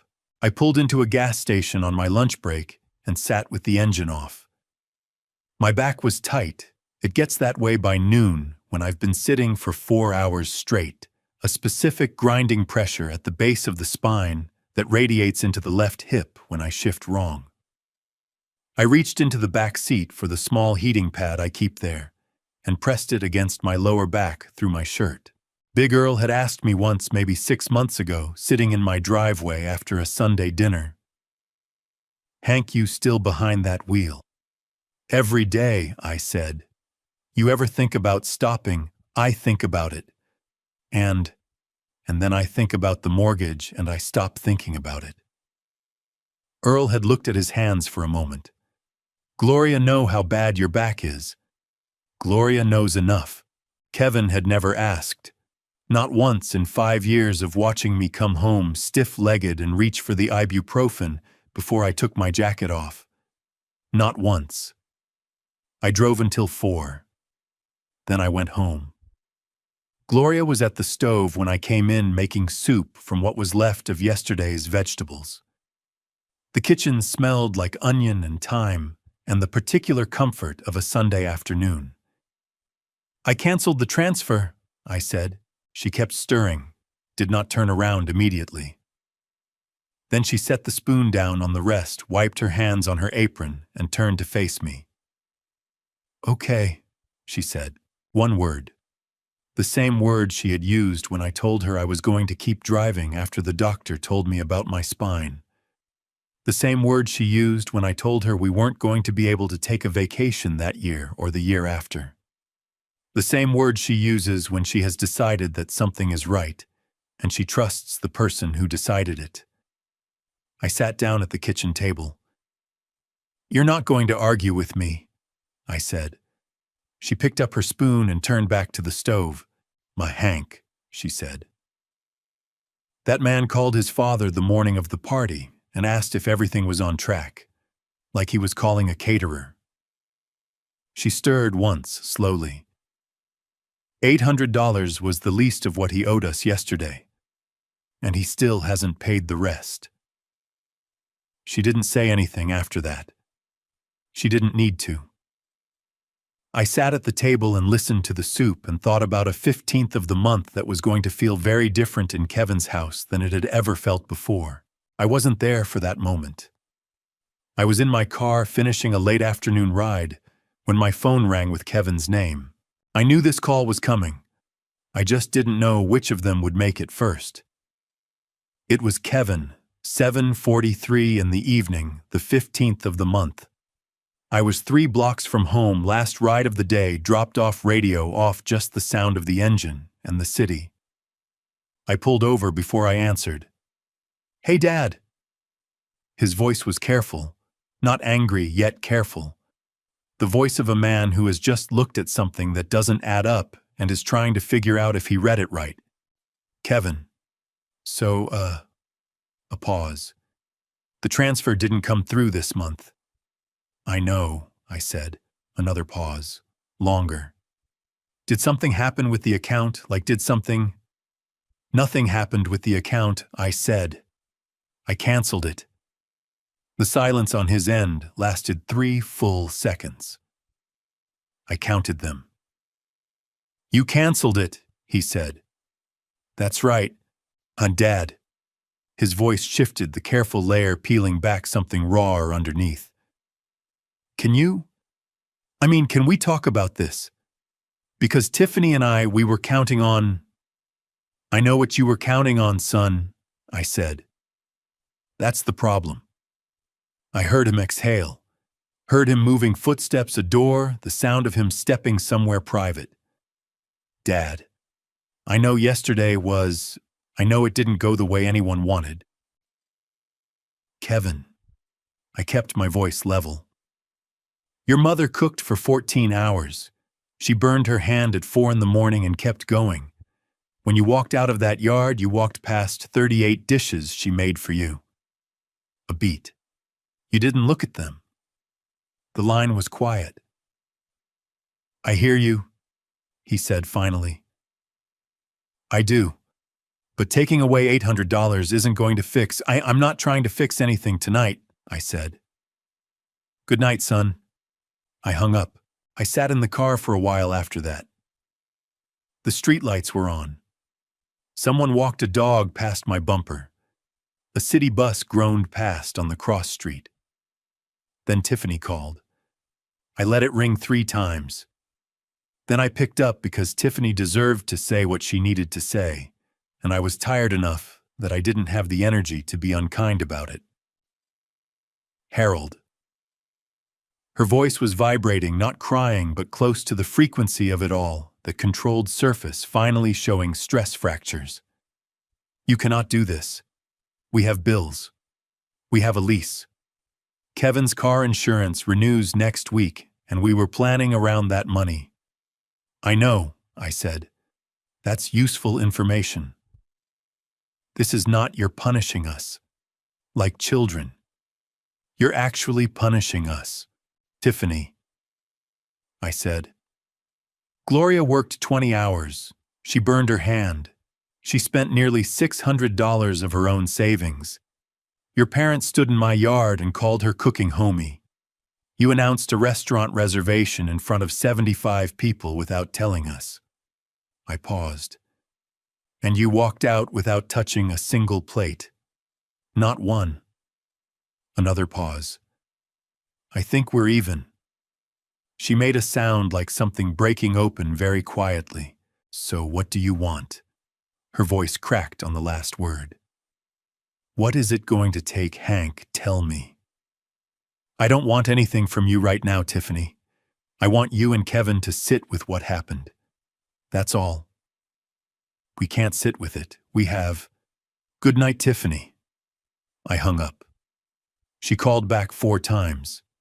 I watched the screen light up and go dark, light up and go dark until it stopped. What I know about the weeks that followed, I pieced together from things Kevin eventually told me and things Gloria heard from neighbors. Kevin and Tiffany had their first real fight about money. Not the surface kind, not the what do you want for dinner kind, but the kind where you sit at a kitchen table and look at what things actually cost and realize you have been living in a version of your life that someone else was quietly subsidizing. Kevin's car insurance came due. He paid it himself on time from his own account. It cost him $412. He told me this later like he was confessing something. The electric bill was $230. Tiffany had never looked at it before. She looked at it that month. Meanwhile, somewhere in a bedroom across town, something else was happening that I didn't know about until later. Kayla had been sent a link by one of her friends, not Jessie, a different one. A girl named Hannah, who hadn't been at the party and had seen the post shared by someone else. The link went to my Facebook post. The photographs, the caption. Kayla read it on her phone at 11:30 at night, sitting on her bed in the dark with just the screen light on her face. She read it the way you read something you're hoping will say something different the second time. Then the third time, she stopped at one line. She burned her hand at 4 in the morning and kept cooking. Kayla sat with that sentence for a long time. Her mother had not told her about the burn. Her father had not told her. She had walked out of that yard not knowing that her grandmother had injured herself in the dark before sunrise and wrapped her hand and kept going. She set the phone face down on her comforter. The room was dark and quiet, and in that dark, a memory surfaced the way memories do when you stop moving long enough for them to catch you. She was 7 years old, fever of 102. The kind of fever that makes the ceiling seem too far away and the blankets too heavy. And Gloria had been there. Right there, in the chair beside the bed. All night. I don't know what happened inside my granddaughter's bedroom in the weeks after that Saturday. I wasn't there. I didn't ask. Some things belong to the person who lived them, and you find out what they mean by watching what that person does next. What I know is what Kayla did next. The card arrived on a Tuesday 3 weeks after the party. A plain white envelope with my name on the front in handwriting I recognized Kayla as her grandmother's slant always has. Inside was a single note card. No decoration, no border. Just one sentence in blue pen written carefully like she had practiced it first. Grandpa Hank, I saw the photo of the table. I should have stayed. I'm sorry. I read it standing at the mailbox in my driveway. Then I folded it once and put it in the breast pocket of my shirt right next to the paper Kevin had written in 4th grade. The one about heroes. I didn't say anything to Gloria about it. Not yet. Some things you carry for a while before you know what to do with them. 2 days later, on a Thursday morning, Gloria called me from the restaurant at 11:15. "Hank," she said, "Kayla's here." I pulled over. "What do you mean she's there?" "I mean she walked in 20 minutes ago and sat down at the counter. No call, no text, just sat down." A pause. "She looks like she hasn't slept right in a week." "What did you do? What do you think I did?" Another pause, and I could hear the low noise of the restaurant behind her, the mid-morning hum of the lunch prep. "I made her soup." I sat in my car on the side of Western Avenue and felt something ease in my chest that had been tight since the afternoon of the party. "I'll let you two talk," I said. "That's what I figured," Gloria said and hung up. What happened at that counter I got in pieces, some from Gloria that evening, some from Kayla later, some from the gaps between what they both said. But the shape of it was this. Gloria set the tomato soup down in front of Kayla without a word. The soup with the garlic toast alongside the exact version she used to make for sick days and bad days and the kind of days that don't have a name, but feel heavy from the minute you open your eyes. Kayla looked at the bowl. Then she looked up at her grandmother, and her eyes were full, not spilling over yet, but full the way eyes get right before the last wall comes down. "Grandma G," she said. Her voice cracked right down the middle of those two words. "I'm so sorry. I didn't know about your hand. Nobody told me. I didn't know you burned yourself, and I walked out, and I didn't even..." Her voice gave out completely.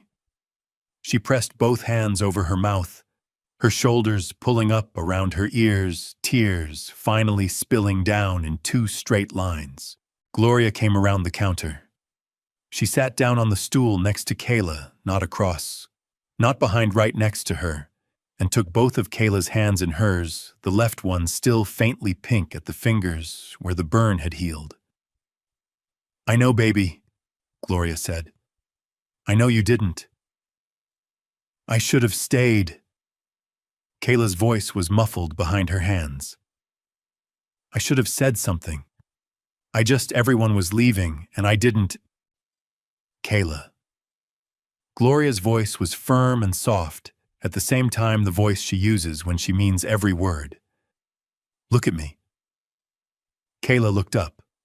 Her face was blotchy and wet, and she looked in that moment exactly like the 7-year-old who used to climb into Gloria's lap during thunderstorms.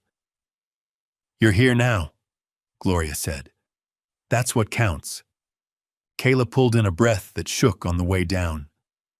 "I keep thinking about that line in Grandpa's post, the one about your hand. And I keep thinking you were up at 4 in the morning doing that for me, for my birthday.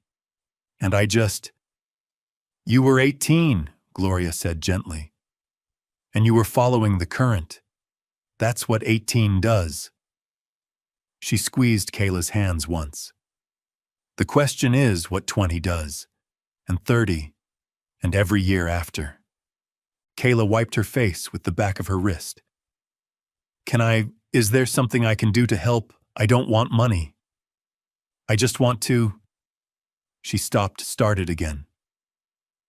"I want to be here, if you'll let me." Gloria studied her for a moment, the way she looks at a new dish before she decides if it's ready.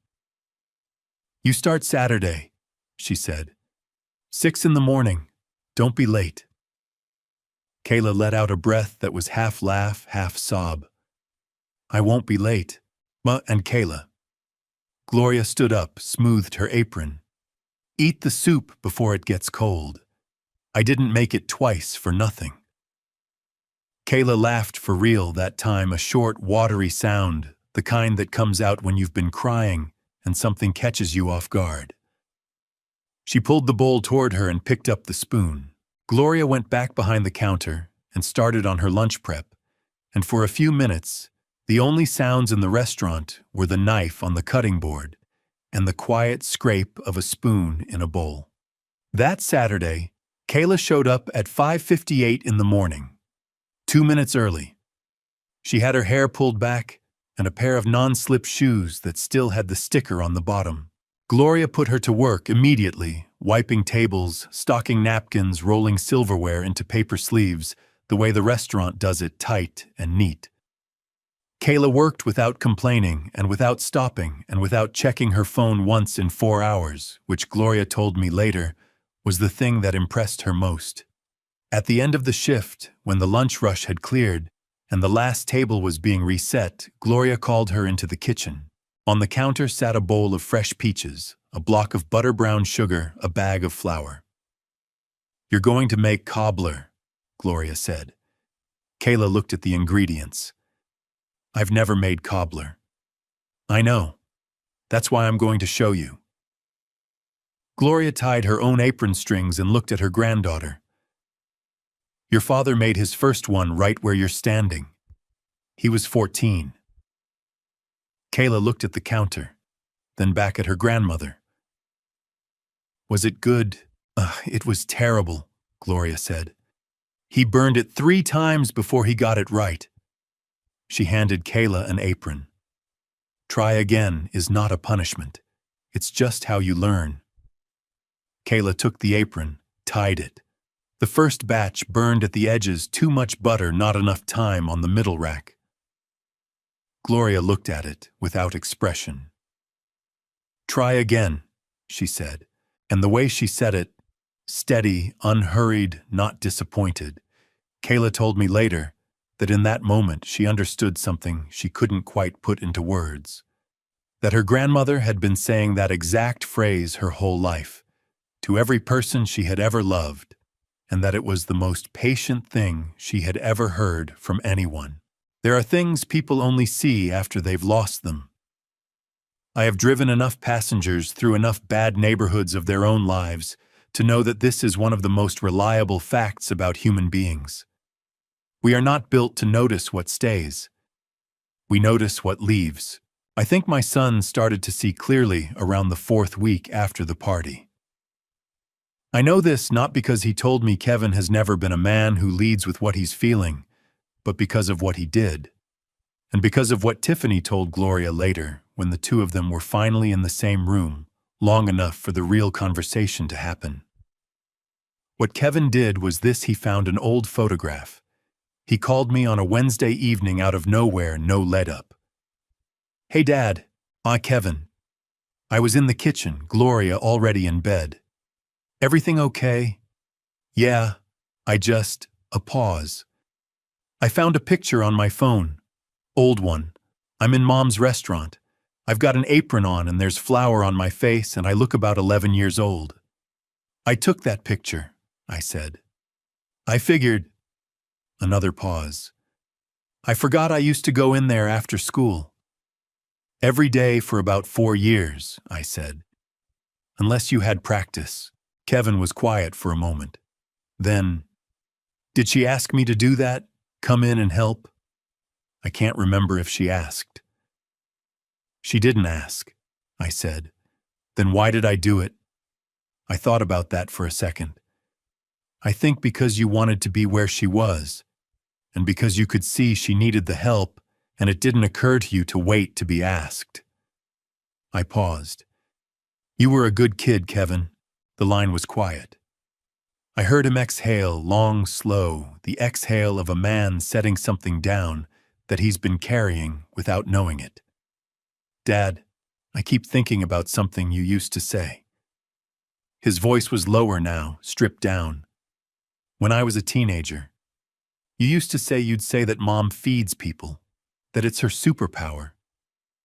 I remember saying that. "You said don't ever take that for granted." I remember that too. A longer pause. "I did, though. Kevin said. I took it for granted. I took a lot of things for granted. His voice tightened on the last word, not quite breaking, but close. The money, the food, He stopped. Dad, when did your back get that bad? The pills on the counter. I saw them last time I was there and I didn't say anything. How long has that been going on? I set my coffee cup down. 5 years, give or take, I said. 5 years. He said it like he was hearing it for the first time and hating the sound of it. And you've been driving this whole time. Bills don't stop, son. Dad. His voice cracked. I could have Tiffany and we should have been asking. We should have been paying attention. A breath. I'm sorry. I'm sorry I didn't ask. That was the first time Kevin had said those words to me directly, without qualification, without a but attached to the end. I sat with them for a moment before I answered. I know, son, I said. Can I do something? Let's talk when you come by, I said. Not on the phone. Okay. A beat. We'll come by this week. After I hung up, I sat at the table for a while in the quiet kitchen. I thought about Kevin at 16 in that hospital room with his hand over mine. I thought about the promise he'd made in the dark, thinking I was asleep, his voice so serious, it had made the back of my throat ache. I thought about the distance between who we are at 16 and who we become when nobody's watching. 3 days later, Kevin sat in his car in front of our house for 11 minutes before he came to the door. I know because I saw him pull up from the kitchen window, and I watched the car just sit there engine off, and I didn't go out. Some things a man has to walk toward on his own. When he finally knocked, Gloria answered. She opened the door and looked at him and said, "Come in. I just put coffee on." He came in. He sat at the kitchen table in the same chair he'd sat in since he was old enough to reach it. And he looked at my wife, really looked at her, the way you look at something you stopped seeing a long time ago and are only now remembering how to see. "Mom," he said. His voice was rough at the edges.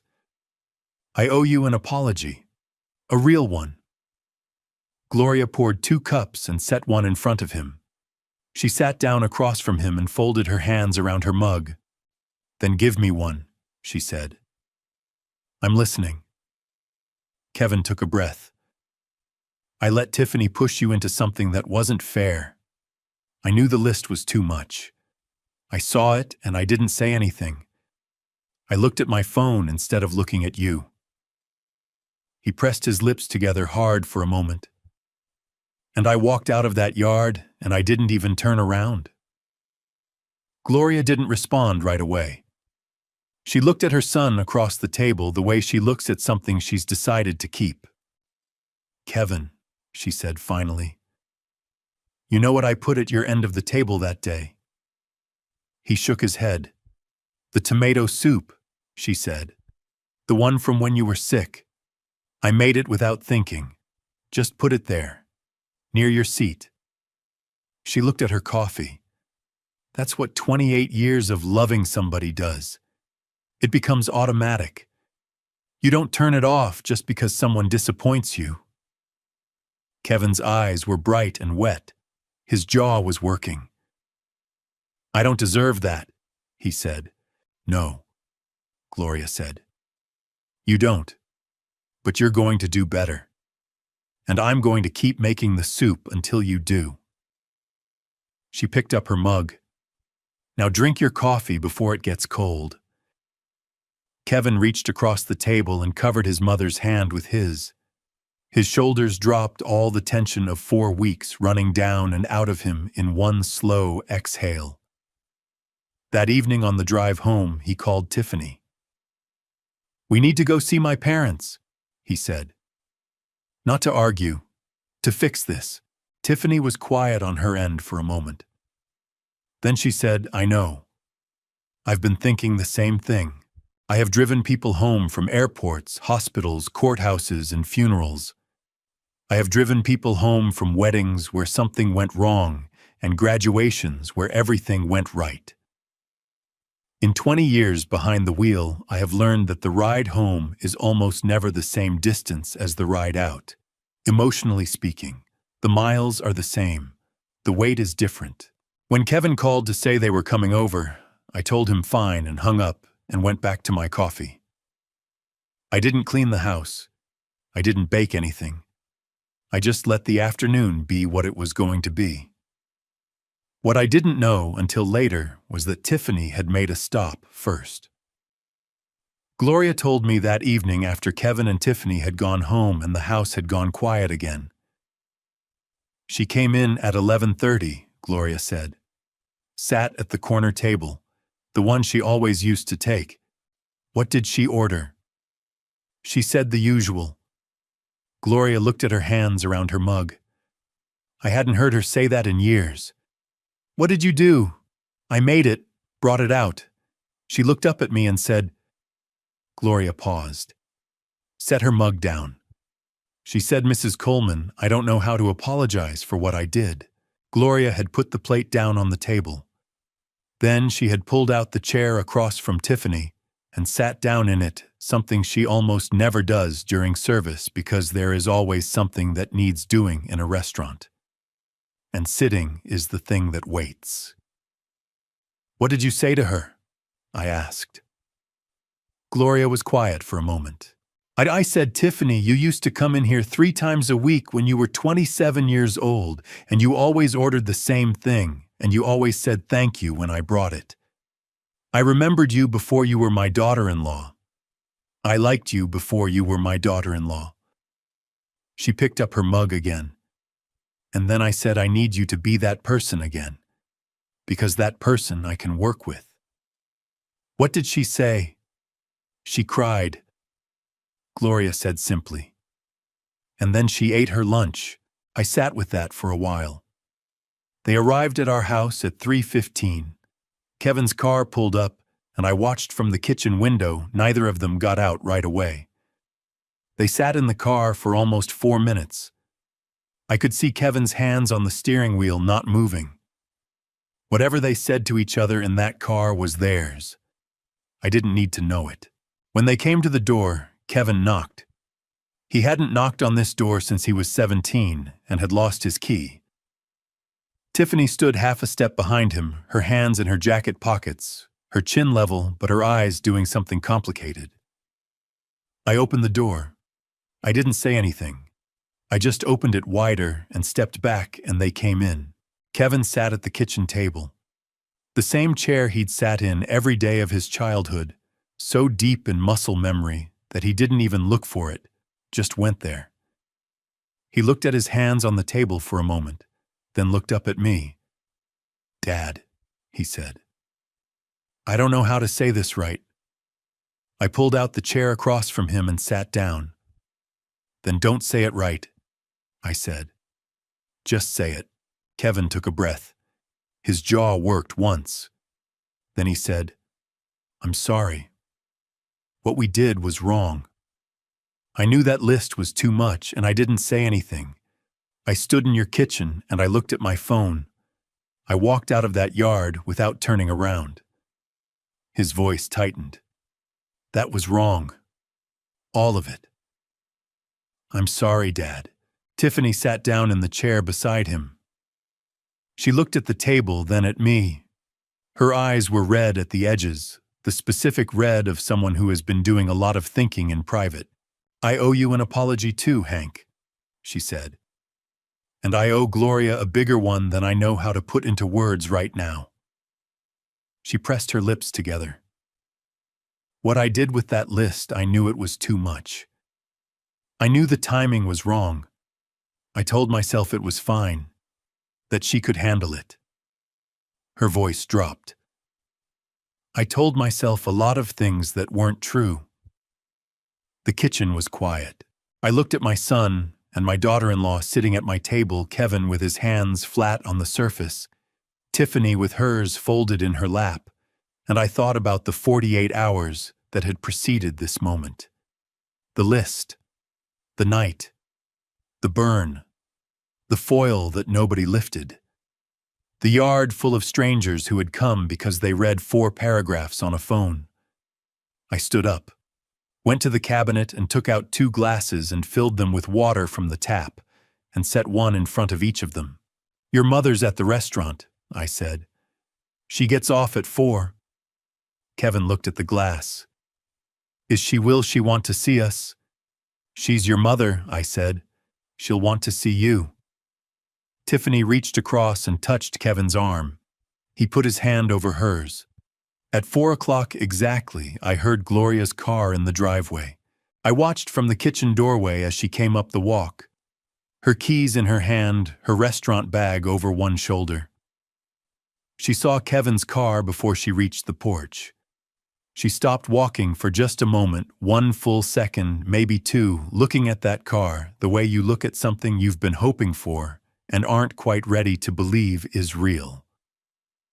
Then she came inside. There are things people do without being asked.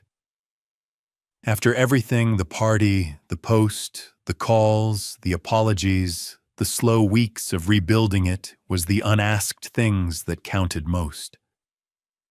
Kevin found the pill bottle on a Tuesday afternoon when he stopped by to drop off groceries.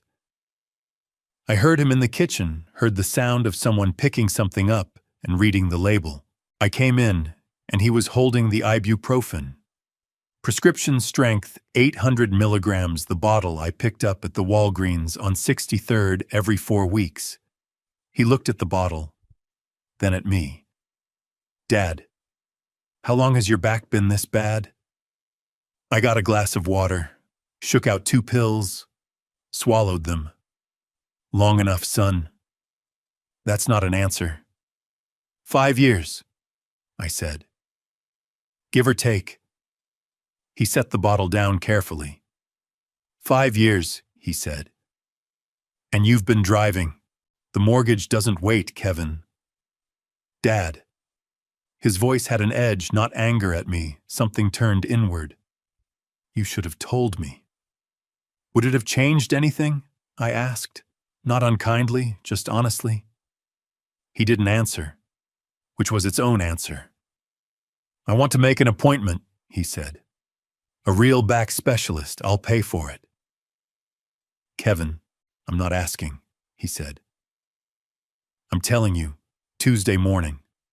I already looked up a guy at Rush Medical, Dr. Ellison, 14 years, spine and lumbar." He looked at me. "You're going." I looked at my son standing in my kitchen with his jaw set and his hands at his sides. "All right," I said. "Tuesday." He called the next morning. Kevin picked me up at 8:30. For the first time, and I couldn't remember how long, I sat in the passenger seat while someone else drove. At a red light on Harrison, Kevin said, "I should have done this a long time ago." "Yeah," I said, "but you're doing it now." The light changed.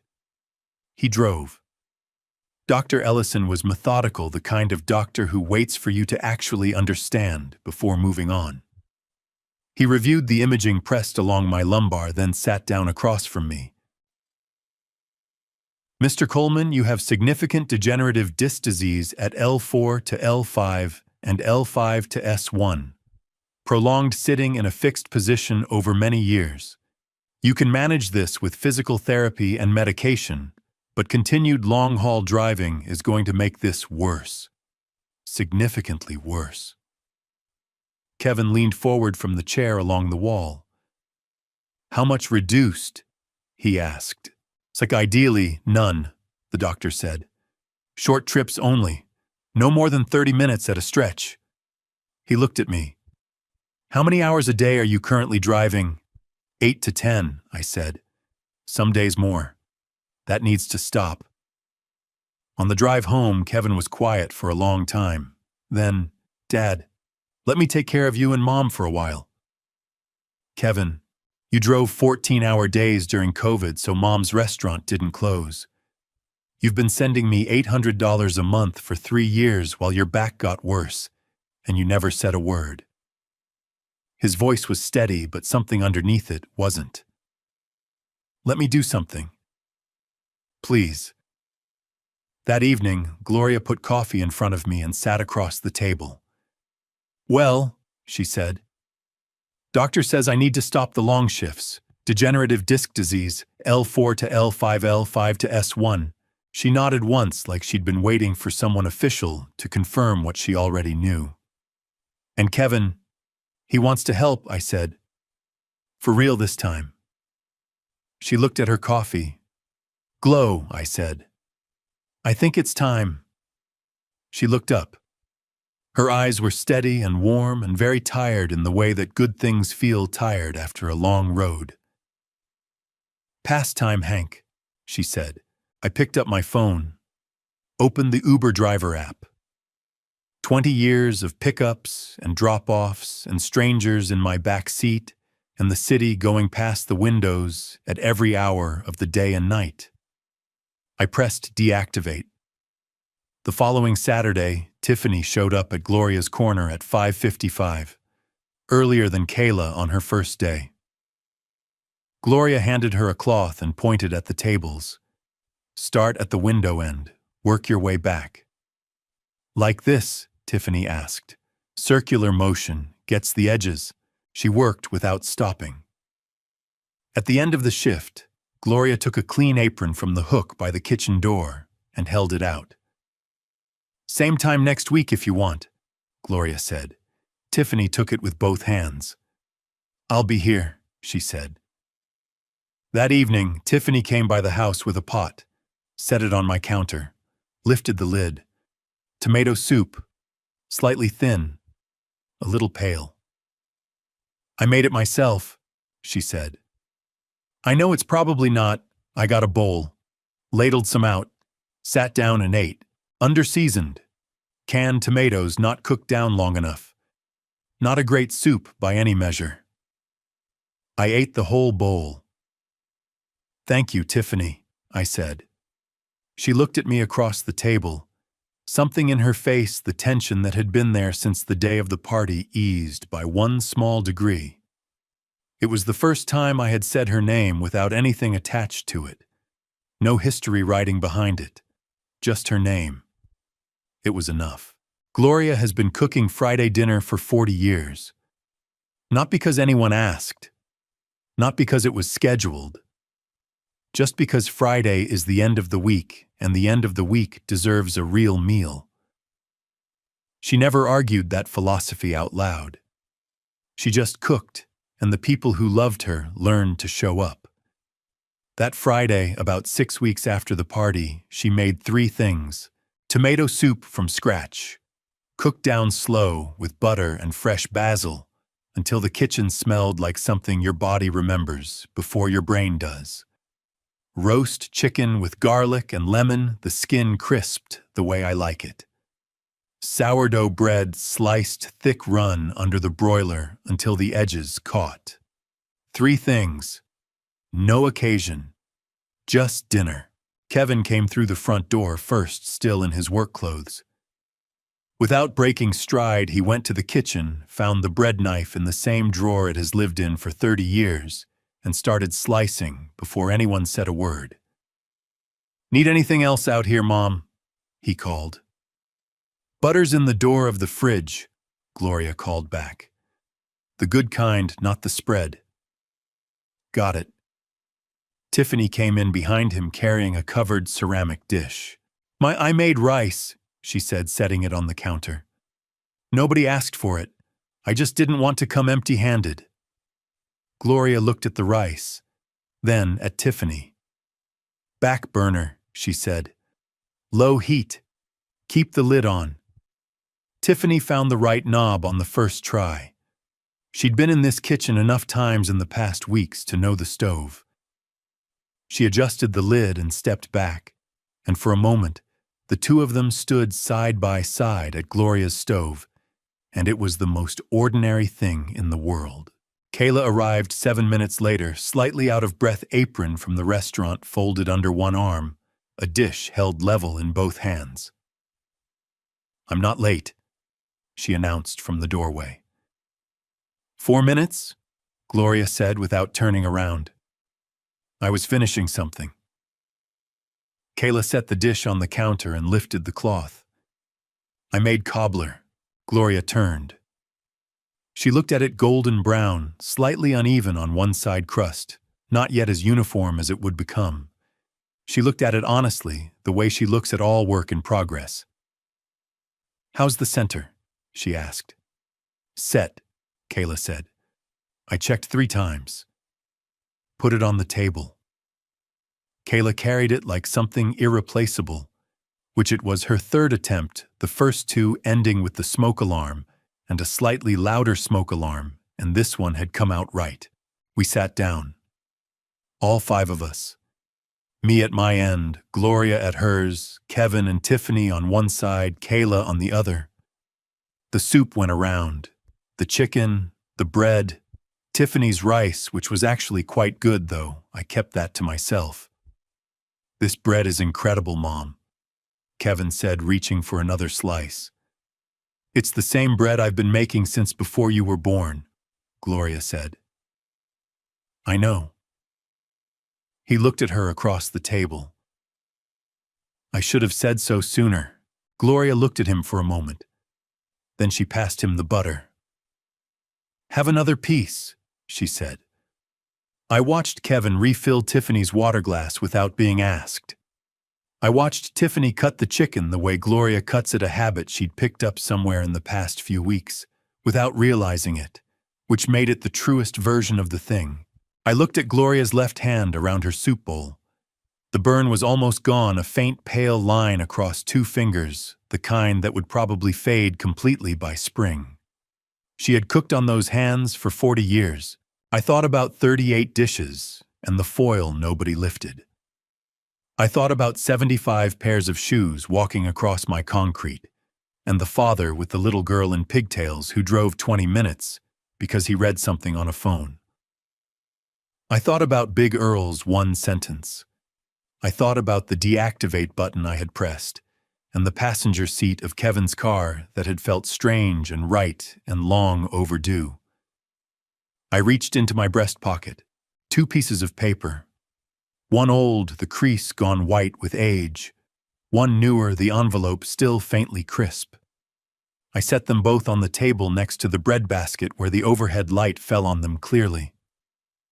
Kevin glanced at them, then back at his soup. Kayla saw them and something moved across her face, quick private, and she looked at her cobbler. Nobody reached for them. Nobody asked. They didn't need to. "Cobbler's good," I said to Kayla. Her eyes came up, bright. "Yeah," she said. "Yeah. Your grandmother's going to tell you what's still wrong with it." "The crust edge on the left," Gloria said without looking up. "Too thick. Pull it thinner next time." Kayla took out her phone and made a note. "Try again," she said quietly. Then she looked at me with a small smile that had 40 years of this family in it, the parts worth keeping. "Right, Grandpa Hank." "Every time," I said. Outside Chicago was doing what it does on a Friday night in late autumn. Buses, wind, the distant sound of the L train 3 blocks over. In here the soup was hot, the bread was good, and the cobbler was almost right. Not perfect, not yet. But we were working on it. I spent 67 years thinking that staying quiet was the same as keeping peace. It isn't. Silence doesn't keep peace. It just delays the cost, and the longer you wait, the more someone else pays it. In this family, that someone was Gloria. She cooked 38 dishes with a burned hand and never once asked to be thanked. That's not strength. That's what happens when a person has spent too long believing their love has to be proven in portions. I let that happen. I drove people where they needed to go for 20 years and couldn't find the words to tell my own son, "See your mother." Don't be me. If the people you love are carrying more than their share, say something before the foil goes untouched on a table in an empty yard. I'm not a man who talks much about faith, but standing in that backyard at 5 in the afternoon with my wife's food going cold and my phone in my hand, I believe God puts the right people on the right streets at the right time. That father with the little girl in pigtails didn't find my post by accident. This is a grandpa story about family betrayal that became family revenge without anyone throwing a punch. A story about what happens when family betrayal goes too far and a quiet man decides enough. If any part of this felt like your story, the silence, the cobbler, the table nobody sat at, leave a comment. Share it with someone who needs to hear it. And if you haven't subscribed yet, this is your sign. These are grandpa stories. Revenge, a story told from a kitchen table, one Friday dinner at a time. Thank you for staying until the end. The stories ahead contain some fictional elements created for the purpose of reflection and storytelling. If that's not for you, no hard feelings. Choose what feeds you. But if you're still here, I'll see you at the next one.